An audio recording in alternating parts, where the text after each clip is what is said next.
So எங்கள் வீட்டில் வந்து 2 பொண்ணுங்க. நான் தான் ஃபர்ஸ்ட் பொண்ணு. தங்கச்சி இப்போ தான் 12th ஸ்டாண்டர்ட் படிக்கிறா. உங்களுக்கே தெரியும், ஒரு பொண்ணு காலேஜ் முடிக்கிறா, ஒரு 23 தாண்டுது அப்படின்னாவே ஒரு பொண்ணுக்கு, ஒரு பேரண்ட்ஸுக்கு என்ன ஒரு ப்ரெஷர் இருக்கும் அப்படின்றது எல்லாமே தெரியும். ஸோ நான் படிக்கிறேன்னு சொல்லிட்டு வெளியே வந்துட்டேன்.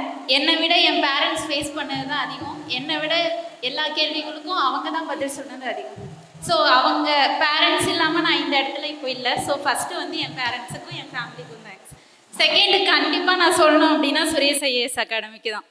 ஸோ ஏன் அப்படின்னா, ஒரு கட்டத்தில் வந்து ஃபேமிலிக்கு வந்துட்டு சரி ஓகே ஃபினான்ஷியலாக வந்துட்டு வெளியே வேறு ஒரு வேலைக்கு போகலாம் அப்படின்ற ஒரு சுச்சுவேஷன் வரும்போது வீட்டில் எல்லாரும் சொன்னாங்க தான், வேணாம் நீ படி அப்படின்னு சொல்லும்போது, இல்லை என்னோட செலவை நான் பார்த்துக்கிறேன் அப்படின்னு சொல்லிட்டு நான் ஃபஸ்ட்டு இங்கே வேலைக்கு செஞ்சது சுரேஷ் ஐஏஎஸ் அகாடமியில் தான். ஸோ இங்கே நான் இந்த ஃபீல்டுக்குள்ளே வந்து 3 இயர்ஸ் ஆச்சு.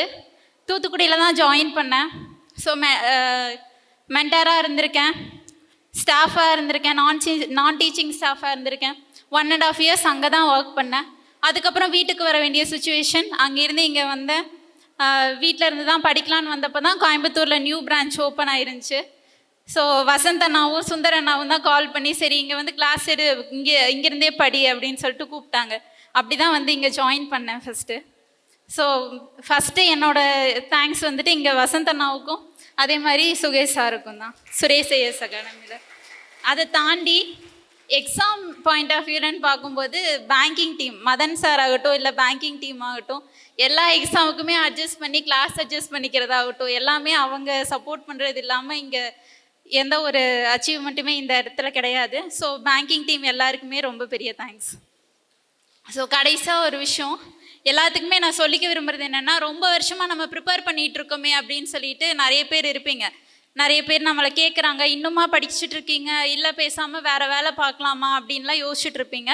எதை பற்றியுமே நீங்கள் யோசிக்க வேணாம். விமர்சனங்களை நீங்கள் எதிர்கொள்ள தான் வெற்றியை நோக்கி நீங்கள் சரியான பாதையில் போயிட்டுருக்கீங்கன்னு அர்த்தம். அதனால் யாருமே வந்து முயற்சியை மட்டும் கைவிட்றாதீங்க. அதே மாதிரி நிறைய பேர் வந்துட்டு வெளியே இருந்து ஹாஸ்டலில் தங்கி இங்கே வந்து படிச்சுட்ருப்பீங்க.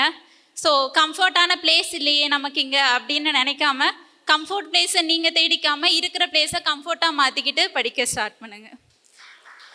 இன்னும் ஒன்று, ஒரு வாக்கியம் ஒன்று இருக்குது, கடமையை இசை பலனை எதிர்பார்க்காதே அப்படின்னு ஒரு நல்ல வரிகள் இருக்குது. ஸோ படிக்கிறது உங்கள் கடமை, எக்ஸாம் எழுதுறது உங்கள் கடமை. வெற்றிங்கிற பலனை திரும்பி பார்க்காம நீங்கள் பாட்டுக்கு அடுத்த இலக்கை நோக்கி ஓடிட்டே இருங்க. ஒரு நாள் அந்த வெற்றி உங்களை திரும்பி பார்க்கும்.